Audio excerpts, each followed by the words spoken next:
Today we're going to disassemble this microwave oven. It's a microwave/convection oven, although I'm sure the microwave only version is very similar. I'm going to disassemble it enough to replace the main control board.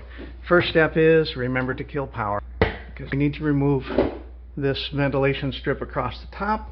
There are 2 screws on the top that we need to remove. So remove the 2 screws.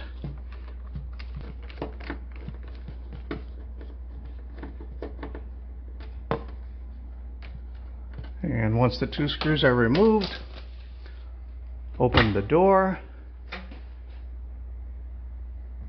wrestle this, and remove it and set it aside. We've now exposed 2 screws that need to be removed. Remove next the screw that's holding on this little rubber air cowling thing. Grill, I suppose, would be a proper name for this. First remove that. Next, remove this screw that's holding the main control board panel. So just remove this screw. Next,